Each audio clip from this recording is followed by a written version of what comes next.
And welcome again to another fabulous episode of the Between Two Brands podcast.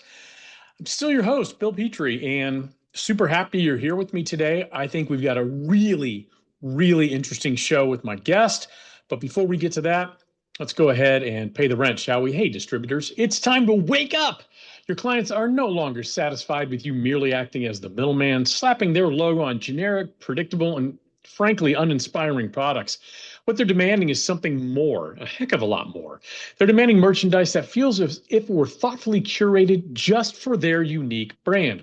Now, to stand out, your clients need something exceptional, products that truly reflect their identity and set them apart from the crowd. And this is where our friend Russ Mogel and his team at Seven Sourcing come in. With over 30 years of direct custom merchandise sourcing, they are the clear leaders in the space. And here's just a couple reasons why. They have established relationships with trusted and vetted factories. They ensure all merchandise passes a rigorous quality control check by an accredited third-party partner. They comply with and frequently exceed industry standards, manufacturing requirements, and product safety regulations. And fourth, and maybe this is the most important one, they manage every aspect of the logistics and communicate to you with you through every step of the process. Now, in other words, with their expertise, they know how to deliver bespoke merchandise that will position you as the distributor as the hero in their story, while also steering clear of those common pitfalls that come with managing it on your own. Now, to be clear, yeah, it does take a little bit more time, typically between 75 and 90 days to design, develop, and deliver truly unique, original merchandise. But that extra planning is really worth it to craft exceptional products that foster lasting loyalty. I absolutely believe that. When you're ready to elevate yourself from just another promotional products distributor to a true partner who delivers exactly what your clients crave, those unique, custom branded merchandise solutions designed specifically for them, reach out to Russ and his team at sales@sevensourcing.com. So I'm recording this a little bit early because 24 hours from when I'm recording this, I'm on a plane to Jamaica. And so as I was thinking about two things I wanted to talk about this morning, number one, I have a trend that I got from ASI that I think is pretty interesting. But man, the other thing is working leading up to vacation is so challenging. I have, this is a trip that we have planned as a family for over a year. And to know that it's finally culminating, everything's coming into place. Everything's been paid for. I've checked into our flights for tomorrow. Man, it's hard to work. I cannot tell you how challenging I'm finding it to work right now. My brain is kind of already in Montego Bay on some level. And I'd love to hear from you guys. How do you work through that? How do you actually accomplish things when you're about ready to go on vacation? So that's one of the things. The other thing is, like I said, that trend watch from ASI. It was a really interesting article they had about how funeral services are shifting from traditional ceremonies to more personalized celebration of life experiences. I think that's what we'd all want. I know when I pass away, I want there to be a party. I want there to be Van Halen played. I want there to be people there telling stories about me, the ones that make them laugh. But what was interesting about this article from ASI is that these celebrations of life are coming complete with personal keepsakes, memorial T-shirts, keychains, things like that. Very atypical designs. And what they're designed to be is a tribute to the deceased. And something for attendees to the service to be able to, or the celebration of life, to take with them and use. And I thought it was very interesting. And then one thing they mentioned in the article, which I thought was really very smart, was speed is essential, but quality matters too. And the advent of direct to film has really helped with that speed turnaround plus the quality, because you can do graphic, you can do photos on there, gradients, the whole 9 yards. I really think it's an interesting way to really remember somebody, whether it's a shirt or a keychain or something that you can almost take a part of them with you. And I'd really love your thoughts on that. What do you think about that? Do you think that's tacky? Because I can see where some people might think that is really tacky. I personally don't think it's tacky at all. I think it's actually a really nice way to pay tribute to someone. So I'd love to hear from you on that. But like I said, half my brain's on vacation. The other half is getting ready to talk to our guests. But before we do that, let's go ahead and pay the rent, shall we? You know what season it is? That's right. Not only is it my vacation season, but it's also business valuation season. Now, maybe you don't know what your company's worth. Perhaps it's been more than a few years since your last valuation, and you need a new benchmark to see if your company is actually increasing in value. You know what? You might just want to see if it's time to sell your business. Now, regardless of the reason, Jamie Watson and her team at Certified Marketing Consultants have extensive experience in the world of promotional products and the theoretical knowledge necessary to provide a fact-based valuation of your business. Simply email them at info@certifiedmarketing.com for a confidential discussion today. All right, that's enough of this little opening shot. Let's go ahead and bring on our very, very smart guest.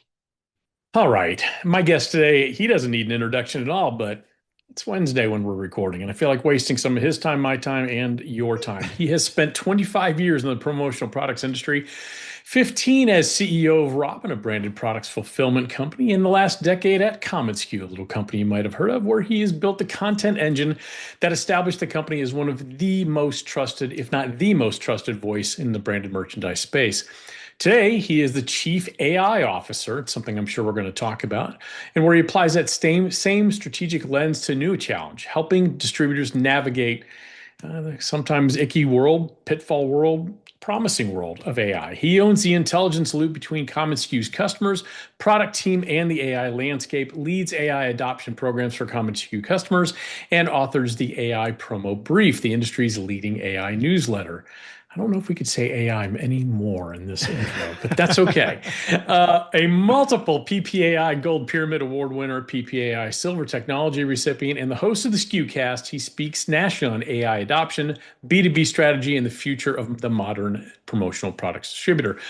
Please join me in welcoming the smartest man in branded merch and easily one of the most gifted speakers if you've ever had the opportunity, Mr. Bobby Lehew. Bobby, Bill, long overdue. Too kind. It is long overdue. Thanks for having me. And you know what I love about your show? I love, I felt myself starting to prepare, and I was like, you know what? This Bill. I'm just going to show up and talk to Bill just like he wants it, and not over prepare for this. So I'm glad to have it. I'm a little under the weather, so I'm sipping some tea. So forgive me if I sit here and drink while You're under the weather, and in exactly 24 hours from when we're recording, I should be walking onto a beach in Montego Bay, Jamaica. So my brain's half here. Excellent. Yep. All right. Yeah. So we're in the same boat. You and I've had countless discussions over the years, but one thing I don't think I've ever really sat down and asked you, and one of the things I really like about this podcast is I get to hear people's very usually bizarre way they entered this industry. I don't know your origin story. How did you come about getting in this weird space? I was a kid, 20 years old. There was a husband and wife that entered their second season of entrepreneurship. So they've already built businesses. They were in their 50s. I'm 20, they're in their 50s. They'd already built businesses. They decided to get in the promo business. And like many in our industry, they started at their kitchen table and in their bedroom. And they're like, we're going to start this promo business. And what they did was almost day one, they had a fulfillment customer. Now, this is pre-e-commerce days. Yeah. So they had a fulfillment customer, and they had a small, tiny little warehouse, and they just needed cheap labor. And they saw me. We had mutual friends. They introduced me. They're like, we just need a kid who we can trust to pack boxes and ship our stuff right. So literally day one, my job in this industry was fulfillment, kitting, what we all now know post-COVID as a very big part of the business. But back then it was a tiny, tiny sliver of the business. Right. And so I'm a kid, I'm 20, I'm learning the business with them. Now they're business people already. They understand so much more about business than I would ever dream, but they didn't know the industry either. So we were sort of on parallel tracks of learning the industry. Magazine called The Counselor started rolling in our front door. I started reading it and going, this is kind of interesting. So along the way, we ended up building a business together. Now, I was always like way behind them in terms of steps of learning and maturation in the business and things like that. But I was learning the industry. And so every time we evolved, we'd land more customers. We finally needed new steps or evolution in the business. And it's a small business, right? There's 2 of us, and there's 3 of us, then there's 4 of us, 5 of us, 6 of us. And you end up saying, it worked like this, and we need more people in our warehouse. Well, we'll build that. We need a customer service department now because we're taking incoming calls from catalog programs, is what we used to call them back in the day. Oh yeah, I remember that. Catalog programs. Let me say this. You remember this, Bill? We used to have photo shoots, and actually brands and companies like Apple has a really cool one from like the 1980s, like in '88, where they did this full catalog photo shoot and customers. So whether it was a bank, Yeah. franchise, whatever. So and then we grew, and I'll try and wrap this up. But No, you're fine. we needed a customer service department, and then we need sales. We need more customers than just the one or two that we have. Right. And so we ended up growing a sales department. Before you know it, I'm learning the industry with them, and eventually I end up becoming their CEO and running their business for 15 years. And they were just dear, dear people to me. They were my mentors, and they shaped me. And honestly, Bill, they brought in a kid and took him to raise and invested in me. And that was a big part of my story. I love that. I love that investment. And for those of you who are unaware what a catalog means, picture the Sears catalog, because that's what we tried to do, is replicate like the Sears catalog or the JCPenney catalog in much smaller form, much more consumable form. But yeah, oh yeah. I mean, boy, I haven't thought about catalog programs I in know. a Been a while. long time. So Yeah. you were at Robin for a while, and then obviously you've been at commonsku, gosh, almost 10 years now, right? Right. That's right. Um, what lessons can you take from going, with your partners, building the distributorship up, easy for me to say, managing it? What lessons has helped you as a service provider? Because it's a very different business model. Yeah, it is a very different business model. But what the through line through my experience as a distributor and commonsku is the technology adoption. So through the years, we watched these waves come in through of technology adoption. You saw the 2008 recession. You saw these big waves that created opportunity out of the dust of that. But you had these technical waves that came through. First, we started with catalog programs. Then e-commerce comes along, and we're building company stores. Back then, we called them company stores. They're shops today, boutique shops, pop-ups, whatever you call them. At commonsku, we call them pop-ups. We built those for brands. And so there's evolution of tech is underlying all of our growth. I remember when post-recession, we decided to double down on fulfillment or program type business, shops and customers, and really invest in fulfillment, warehousing, distribution, and things like that. The technology was critical for that in those Absolutely. days. In fact, during the dot-com boom and bust, what happened was I remember us looking at spending about $100,000 to build something as simple as a pop-up shop. Back in the day, it was a lot of money. The dot-com boom and bust happened, and out of the ashes of that came better and more efficient and affordable technology. So literally a year and a half after that, we were able to build something more like $5,000 or $6,000. Right. And so what happened was in that first journey up to that first journey to 10 million in revenue, so I never spiked past 10 million. The first journey to 10 million, we had much less profit on the bottom line. The second journey to 10 million, after the recession, we dropped to 2. We built it back up and we added $1 million more on the bottom line. So the through line there is, for me, the technology was a huge boost to our growth and our profit. And I'm not making that up or retrofitting that because I'm with commonsku. You know my colleague, Eric Granada, who's one of the best technical thinkers in the business. Absolutely. And that was a part of our journey. It was like we sort of nerded out on the tech. So it was a natural evolution to be a part of the commonsku team. And I don't think people realize back in the day, 20 years ago, what we're talking about, as distributors, and I used to be a distributor too, we would get the program business just so we could have the drop ship business. The fulfillment business was really what we would call a lost leader. I was just like, yeah, we'll do that, but we don't really want that business. But like you said, the technology and then the way you apply that technology finally made that more profitable, and a lot of times a more profitable version of the business. Yes, for sure. In fact, now it's no longer the lost leader, even though people would still approach it that way. It's become a very critical part of the business. Not only that, it's become a catalyst for the bussbusiness. And so what happened, especially post-COVID, it became a huge catalyst for people. 100%. I always compare the music industry because back in the old days, as a musician, your financial windfall would come from album sales, and you would tour to support the album. Yeah. Albums don't matter much anymore. I mean, that's such a commodity. Unfortunately, music distribution, the distribution of it is a commodity. So now people tour. That's the valuable part. That's where people get paid. For sure, yeah. You built commonsku into an absolute content machine. SKUcast, the backpack, the newsletters you're doing. Why do you feel content marketing has been so critical for the growth of commonsku? And I mean, I have my own answers because I love content, as you know, but I would love to hear from your perspective. Yeah, and you've taught on it. As you know, Bill, I am the face of many other people working on behalf of the brand. Absolutely. So we have an absolute incredible marketing team. But content, what's happened probably in the past 18 months more than any other time in previous years, trust has become the most important factor with AI coming on board. Mhm. And so, what I would have said prior to AI entering the landscape, I would have talked a lot about content and how you create content plans and structures that would help you get seen in the search engines and all these kinds of things. Right.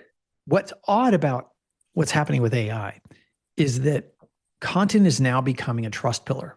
And so the Mhm. closer you can get to not just um, promoting your brand, but sharing your own customer stories, the more AI and search engines love that. I mean, Google just yesterday changed their homepage and their Google search from link-based search to AI Mhm. search. Now we've seen AI Yep. mode for a while. It's been at the top of Google, but now they've changed it the first time in 25 years.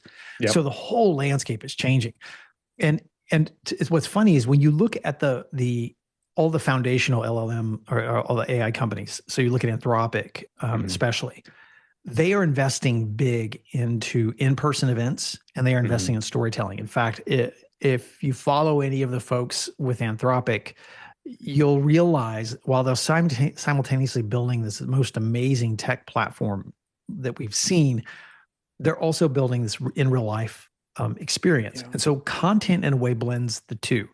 Mhm. But I go back to the reason why it's more important than ever. The search engines now, AI search engines, love those authentic stories They do. about the work we do with customers. So, Mhm. in a way, it's become a little easier. In a way, it's become a little harder. Yeah, I agree. As someone who writes a lot of content, things like that, I found it, I don't, and we're going to talk about AI a lot. I Yeah. don't fear AI, but we're going to talk about why so many people do. But it can enhance what you do while helping you remain authentic. And I want to get Yeah. into that a little bit. Let's talk about that role as chief AI officer. Why are so many, I mean, I see so many people, way too many, sticking their heads in the sand, hey, I don't want any part of this. It's, the Terminator and all that. Mhm. Why are so many so focused on the negative aspects of AI? Uncertainty. That is it in a nutshell. It's just uncertainty, and we all share it. I mean, Sure. when you look at my role now, 2 years ago we saw AI coming on board. I Hmm. had my friend Paul Raitzer from the AI Marketing Institute on the SKUcast to talk about AI before the pandemic, Hmm. which blows my mind because even I was like, you can imagine that episode dropping in that time period, and just Right. nobody cared. Like, what Right. that? Met What's with a this guy collective talking about? yawn. Right, exactly. So so that episode dropped, and even I didn't go. You know what? We're doubling down on this, triple down on it, Yeah. and it took a while for it to catch. But 2 years ago, I looked at it too and went, Hmm. "Oh God, what does this mean for me in my role? What does this mean for me in content?" Yeah. What's interesting about my own specific journey through this is that I did end up replacing myself in many, many ways. So Hmm. we ended up producing more and more content using AI, the podcast, different things Hmm. like that. And it became, to me, clearly was a creative partner. And I don't mean just Yes. that I was outsourcing the BS Yes. jobs, Right. truly became a creative partner to me. So I'm going back to your question. Uncertainty is the biggest thing. I shared that same uncertainty walking into it. Now, Hmm. on the other side of it, I don't have that uncertainty, I have that excitement. And one more thing, Yeah. Bill, I mentioned this is the first time we've ever seen a gap in adopters that are actually older. Younger Yes. audiences, you probably saw this in, some of the commencement addresses about Hmm. AI getting booed, some of the speakers are getting booed. This is the first time we've seen a gap where younger audiences are slower to adopt than older audiences. Yeah. And that's an interesting tell. But to be honest, I'm not I'm not smart enough, first of all, to give you a very good macroeconomic or macro social commentary on what's Right. going on in culture other than uncertainty. What I can tell you is that in my role for the past 30 days, I'm visiting with distributors. And my part of my role is to explore with them how they're using AI and what they're doing. Hmm. You would appreciate this. I talked to a distributor owner, he's a commonsku customer. He runs a very successful modern promotional products business. Yeah. And sorry, I got a little in my No, you're throat. fine. Yeah. And very successful. He's 60. And I ask him, like I do with a lot of my one-on-ones with customers, like, what are you doing right now with AI? And I Right. have them show me. We explore possibilities and we look at what they're doing. Hmm. I'm blown away by what some of these folks are doing. Yeah. And he said, you know what, Bobby? I was thinking of selling my business. He said, in my business, I'm going to guess here that he's probably sub 10 million. He probably has, I don't know, 15 to 20 employees. Yeah. Um, and he said, I feel like as an owner, I have three roles in my business. I'm not doing any of them very well prior to Hmm. AI. Now, he said, I actually feel like I'm doing those roles well. And for the Yeah. first time, I'm excited about our business again. He said, I'm no longer thinking about selling. That's the That's shift that's wow. happened. So I think that's my point is like, I can see the headlines and honestly, doomerism, it's easier. It is. What's harder is to be optimistic. Agreed. And with what I do as a solopreneur, it's just me. It has been an absolute game changer for Yeah. me. Yeah. The way I use it, and I've talked about this on this podcast, but I use it as a collaborative partner. I haven't Mhm. replaced me. I've replicated me. Yeah. Yeah. And I literally, whenever I onboard a client, I spend 2 to 3 hours training a specific GPT on that client, their Yeah. brand, their voice, what things to avoid, what things to focus on, how do we do that? And so when I'm creating content on behalf of clients, I now have a creative partner Yeah. that I don't have it write things for me, but I do have it battle with me a little bit. What if we did this? Well, that's not on brand, and it makes a my existence a lot less solitary. Yeah, for And it's sure. been a huge game changer for me. And you're right. Very interesting. You're right about us Gen Xers uh, clinging to it a little more. Now, there are some people who use it and they're lazy, right? And Yeah. we can go on our social media feeds and I can immediately see the people Yeah, who are going sure. into Chat GPT Yeah. and using M dashes when they've never used them before, or using a bunch of emojis when they've never had before. And just Yeah. it's bad, but it can be so good. Yeah. You talked about the distributor. Um, let's say there's a distributor out there listening to this podcast, but they have not done anything with AI. What's Yeah. the first tool they should look at implementing to make their business more efficient? It's a good question. I also want to address something you kind of hinted at there. Sure. One of the things that I find as I talk with folks, and you and I have spoken at many PPAI events, for Yeah. example, and when you speak at a larger industry event, what you get is this aggregate, this interesting milieu of people with all kinds of experience. People that are like, I'm Sure. afraid of it. I don't want to mess with it. And what I encourage them to do is check their bias at the Hmm. door. And we all have a bias. I have a pro bias. Yep. I talk with people that have a negative bias. And I just say, hey, that's cool. Have the bias, but check it, check your bias, Yeah. explore some things. And then here's the key is if you've tried something, try it again. And it's been 3 months, 4 months, try it again because the models are moving so fast and the Oh improvements are gosh, yeah. happening so fast. You may be surprised at your experience going forward. But the thing I encourage folks, if they're fairly fresh and new to it, Hmm.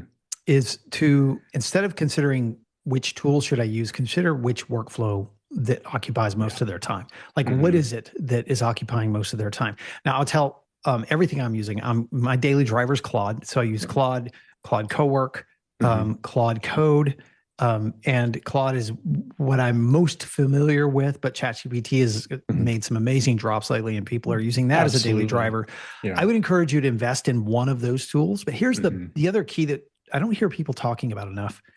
In our industry, you're either on Microsoft House or Google House, meaning Right. you're either in Gmail and GDocs and in those kinds of files, you're in the Google ecosystem, or Hmm. you are in Microsoft and you're working in Word and you have Teams and all those. So Right. there's almost two structures, like there's two houses, Sure. um, and so pay attention to what those companies are dropping. So if Yeah. you're already a house of Microsoft, be sure you tune into their blogs, their emails, their newsletters, see what Yeah. they're dropping because they're dropping updates all the time. Google just had Google I/O 2026 yesterday. I think it was Yeah. yesterday, and they dropped some amazing tools. So two things: invest in a tool, whether it's Hmm. ChatGPT, and then in Claude. Also, know what house you're in and pay Yeah. attention to those drops that are going. Between those two things, you're going to find stuff. But the workflow is the biggest thing. One of the interesting little hacks too is every time you do a task that you hate, or even a Yep. task that you like, ask yourself or go into Claude and ask or ChatGPT and say, hey, how would I Yep. do this? Think through, let Claude tell you how would you reimagine this task through Hmm. Claude, even if you never thought this would even work. I love that advice. I've had people ask me like, well, okay, I'm scared of AI. I'll say, don't even think of it as AI. Think about it as automation. Anything you do Yeah. twice, that is now a Yeah. candidate for automation. And Right. you can Yeah. use either Claude or ChatGPT to help you map out an automated process. And it can be as simple as you have an inquiry come into your website, you have a series of email flows that go out to reach out to them, or whatever it may be. There are things that will save you so much time. That's been the biggest change for me. And Yeah. it's interesting. I need to experiment more with Claude. So when Chat GPT came out, I kind of went all in there, and that's where like my ecosystem is. And I'm scared to death that it won't move over to Claude. Now I know there are ways to do that. Yeah. So I need to do that because I am so singular focused on maximizing what I can get out of what I do. Yeah. Because I use ChatGPT, I use Midjourney for a lot of the graphics I do, and Yeah. I've really enjoyed. I mean, there's some great stuff Yeah. there. So I can say this too, Bill, that a lot of what's hard right now, sifting signal from noise in terms of tools, because the tool proliferation has happened. I talked to a distributor. They're probably in the 30 to 40 million. So this is not a small business mm-mm, for our industry. And he said, you know what? We've got basically 3 to 4 tools. We've got commonsku, we've got mhm, HubSpot, we've got yeah, QuickBooks, and then we use something like Claude and sometimes Lovable or Claude Code. And he said mhm, that's all I need. And that was a really smart response, because yeah, what's happening is if you drop down into the news and headlines of what's going on with proliferation of tools, you're not going to be able to keep up. I have auto right, tasks running twice a day on news that hmm, drops with AI, because yeah, it's my job to stay on top of what's sure. dropping. And it is near impossible to stay on top of it. It is. It's moving so fast.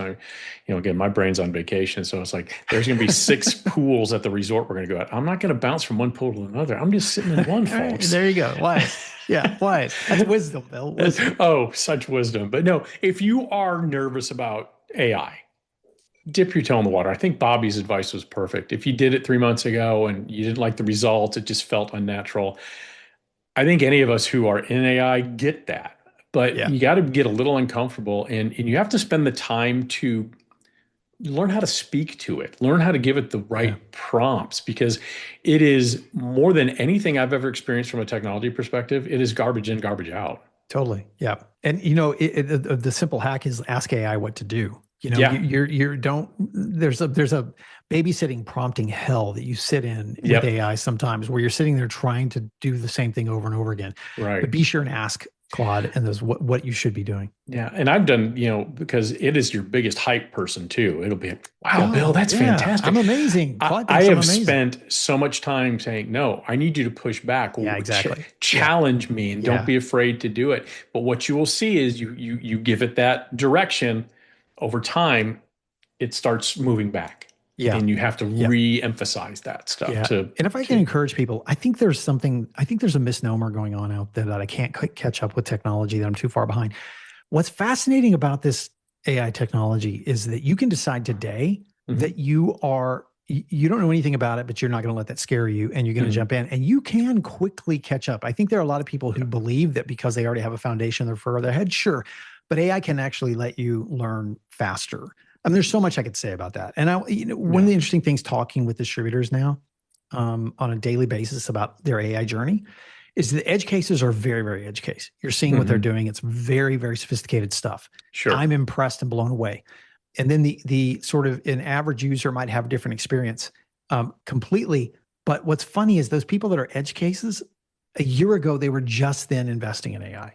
And now they're absolutely, building some amazing things. And the technology is even better now. So you can yeah, close that gap. yeah. It's truly amazing. And if you're not investing that time, I mean, there's going to be a time in all of our lives where it's like, I don't want to learn anymore. It happens to everybody. Right. I'm 56. It is way too Yeah. early for me to do that. And it's been such a game changer to really understand how it works, increase my workflow, increase my output. It's allowed me to build my business and remain a solopreneur, Yeah. which is what I Yeah. want to do. Yeah. That's right. All right, let's shift gears. I'm sure we'll still touch on it, but I mentioned in the beginning, and it's true, you are absolutely one of my favorite speakers, and I know how much, and I'm not talking industry, you are just a very gifted Mm, orator. thank you, Bill. And I know we've talked about this offline, where I know the amount of preparation you do, Mm, but I also know we both, we've talked about this, both feel a little bit of imposter syndrome. sure. How do you get over that when Um, you're getting ready to speak? so I am. I think I'm wrestling less with it than before, but let me tell you why, because that's going to sound arrogant. I'm a neurotic mess when it comes to being in front of people and on camera, right? I just high anxiety. I Right. run at that speed. I may come across sometimes as a little zen, but I'm a very anxious person. So I over prepare. There's lots of hurdles there. Yeah. What I meant by imposter syndrome, or maybe I don't wrestle with it as much, is at commonsku, we've had SKUCon and SKU Camp, and I've sat in this chair where I've, as you know, Bill, have helped recruit and sometimes coach speakers. So when you Yes. take 20 to 30 events, you multiply that times 6 or 7, you've Mhm. got somewhere between 150 to 250 people that I've talked to about their talk that they're about to give. Right. And there are multiple layers of different expertise. There's the professional speaker who you pay big bucks to come in and lead a Hmm. workshop and do things like that. And they know it's their job, it's their business, they know it very well. But then there's the business owner who you've just asked to step up and share their story. Hmm. And that's interesting because what they have taught me is that it's not imposter syndrome. What it is that I always encourage them and say, we didn't hire you, or we're not asking you to speak because you're the best at this particular job in the world. We hired you, or we're asking you to speak because you have a very unique point of view and Yeah. you're just Love that. sharing your experience and Hmm. what you've done with it. And once you understand that, it Yeah. really unpacks a lot. So for example, with AI, there's no way I can stay on top of 100% of everything that's happening. But what I can do, I can show people, here's my journey, here's what we've developed, here's what we're Right. doing. And people love that. And so I've been able to sort of step around the imposter syndrome by just going, you know what? I'm just going to share my experience right now. And Bill, Hmm. as you know, because we've done content for so long, if you're sharing just what you've learned lately, first of Yeah. all, it's easier to share. And second of all, Hmm. it's far more authentic to just Yeah. say, hey, here's what I tried, here's what failed, but here's what's really working for us. I love that. Maybe imposter syndrome is the right word for me either, but there's always anxiety Yeah, for sure. stepping foot on a stage. It's like, man, Sure. do these Yeah. people know what kind of a moron I am? That. But I always remember, I don't remember who told me this. It's not mine for sure, but someone said, every person in that audience wants you to succeed. Yeah, There's not one person absolutely. in there that wants you to Yeah. fail. And that Yeah. always I find extraordinarily Yeah. calming to me. Yeah. Yeah. How much of your presentation do you memorize? I'll tell you how much I do after. Well, I'll answer first. I memorize only 70% of it. That's like a hard number with me. I don't measure it. Yeah. I like to know enough to where I can get through it. Yeah. But I like 30% of I want to react to the audience. What are they responding to? I want to Yeah. know how much of yours you memorize. I, I don't, but if you've heard me speak before, those that are listening, you can tell I don't, because I ramble like Rain Man, and I'm actually not as articulate an orator. I'm a better writer than I'm a speaker, and I think some people have a better lane, right? They're faster in this lane or better in this lane Right. than that. I'm a better writer than I am a speaker, so I end up relying a lot on here's what we built, here's what it looks like, Hmm. and so I don't end up memorizing anything. I rely on, hey, here's like, I'll give you an example, Bill. At Expo, I had to speak on AI, right? There's Yeah. 400 people in the room. Yeah. And so what my presentation was, here are 10 examples of AI that hope inspire you. Yeah. That's much easier for me. So I've learned through the years to do that. Now, the other reason why I say I don't is because I'm not typically doing the same presentation over and over. It's kind of, Absolutely. how painful this is. When you Yes. have to build a presentation, if you have one, what some people call a sugar stick, it's that one presentation you do Right. all the time, it's different. You may want to memorize that. There are Right. professional speakers that do this. Interviewing professional speakers has been interesting because here's what I've learned. Many of them are professional speakers because they've written a book. So they've written a Right. book that's 200 or 300 pages. They have metabolized this topic like no one else. So Right. they can get up and deliver that. And then their Right. multiple delivery on the exact same talk allows them to memorize it. Right. In your and my role, especially in content, we're typically presenting a lot of fresh stuff. Always. And so I would say I sometimes have to remember a particular hook or a segue, but I'm not necessarily memorizing. But it's painful sometimes. The audience, to Yeah. the audience, it's painful. They're like, man, this guy's moving 100 miles an hour and I can't keep up because I'm just moving through it too quickly. Sometimes I do that too. I always want to know the flow. I want to Yeah. remember, and for those of you who don't speak, you're on stage and your mind is doing 16 things at Yeah. once. At least mine is. I'm thinking about what I'm talking about, making sure I'm Sure. being, very articulate and enunciating properly. And then I see the guy over there who's kind of typing on his cell phone. I wonder if he's taking notes or if he's Right. playing Angry Birds. And then, I'm thinking, what's the next slide? Oh my gosh, I can't remember that. There's a million things going on. It's an interesting little lane to be It in. is totally. Do we have more time, Bill? I Yeah, have of one more course we story to do. share about that. Okay. Sure. One of the things I've learned in our industry, this is an interesting hack. It's an unlock for people that are going to speak. If you're going to speak in our Mhm. industry, if you're going to speak at one of our events, especially, um, I think there's a mistake people make when they speak down to the average or the aggregate. There are Agreed. people with multiple levels of experience in the room. Mhm. And you take a topic like AI. If I have to speak on AI, I'm still going to present the most inspirational stuff I can possibly present within my Right. own experience and hope the one thing that when people go to education, they're at least aspirational because they're there. That's the word I was thinking of. Right? You Yeah. speak aspirationally. Where Yeah. do you want to go? Yeah. Where, not that you know it all, but these are the things that are possible. Absolutely. E.B. White, the writer, he said, never talk down to a reader. It's the same thing as a Mhm. speaker. You never talk down to a speaker. You always Yeah. help elevate the speaker. And I love sharing. It also helps, there's some hacks where you can just share the best things that are happening in the Mhm. business. And that aspirational person who might have just gotten the industry and is still Yeah. trying to figure out suppliers and distributors and how this crazy network works, they'll still feel that energy and that buzz and get inspired by And something I, like that. and I think in our industry too, is that when you walk in and think, I don't know it all, but here's what I found out. Because like this past Absolutely. year, Yeah. I just decided about a year and a half ago, I'm going to be a solopreneur. That's what I want to be. Yeah. That's Yeah. where it is for me. And then that was my topic at Expo. And I had like, Yeah. I didn't have the Bobby Lehew numbers, but I had about 250, 300 people in there. Yeah. And I just spoke, here's what I figured out. Here's how I've made my life more efficient. I generally don't work on Fridays. Yeah. But and if I want to go out of town though, like I'm going out of town for a week, I have to do all the work. There's no one to just say, hey, will you take care of that while I'm gone? Yeah. I Right. do all that. Yeah. And Yeah. so just teaching them all the little hacks I had because, and one of them, which I always love sharing is I have three email addresses. One that is bill@brandabatemarketing.com. And of course, then I have a generic one for inquiries, which is engage@brandabatemarketing.com. But the one thing I find hard is as a solopreneur or any entrepreneur, and I know you've probably felt this, when you leave office, when you go out of town, it's hard not to check your email. It's hard to Sure. really be Yeah. present on vacation. And so early on, I went to my across the street neighbor and I said, how'd you like a job? She said, I'd love one. How much is it paying? I said, zero. In what I did, I gave her an email address. So it's Angela@brandabatemarketing.com. She is Brand Debate's executive administrator. That's it. It cost me $5 a month to have a separate email address. It's the one I check when I'm on vacation. I Yeah. check Yeah. I it love it. once Yeah. and It's I'm good. done.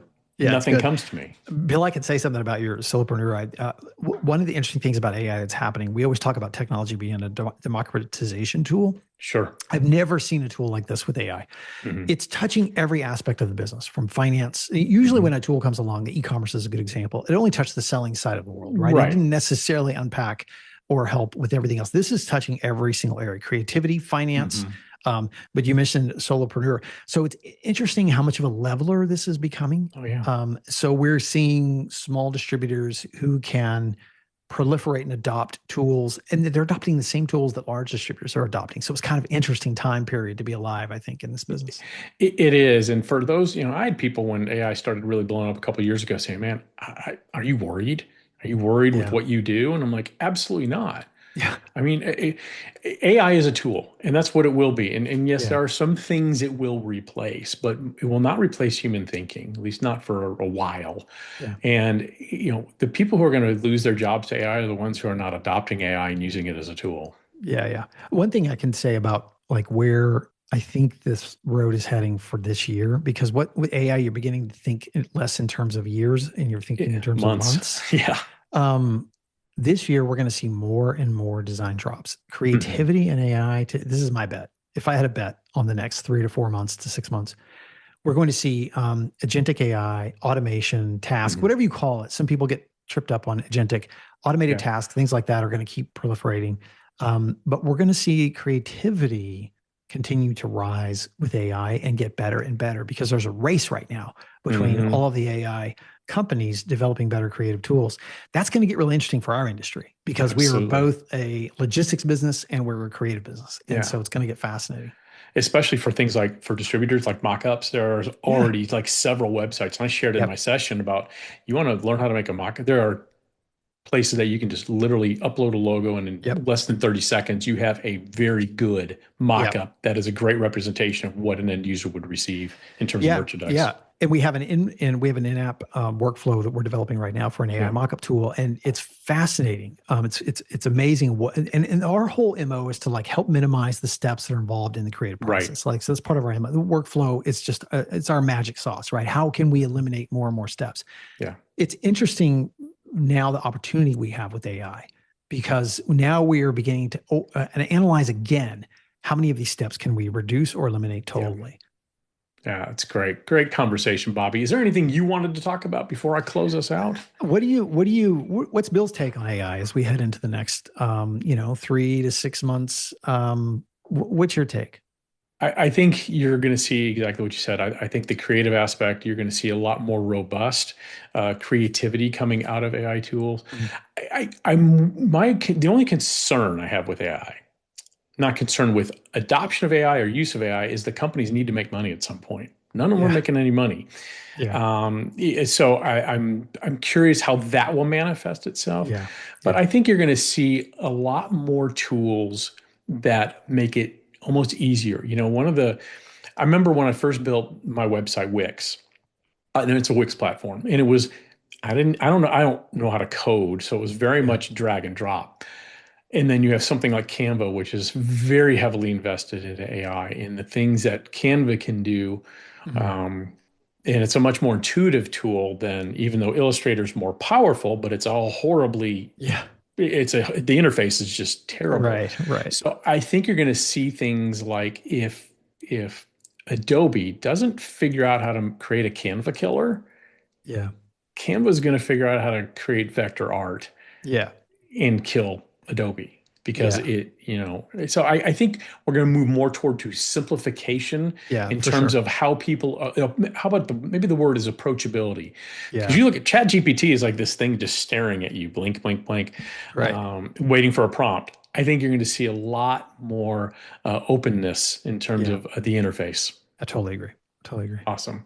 Well, before we let you go, let me thank our sponsor. Big thanks to our pals over at Seven Sourcing for sponsoring this platinum level Awesome. broadcast. When you're ready to be the partner your clients want, the one that delivers unique, custom, and bespoke branded merch designed exclusively for them, reach out to Russ Mogel and his team at sales at sevensourcing.com. Bobby, I hope you feel better. Thank you so much for taking the Thanks, Bill. time. We need to do this again.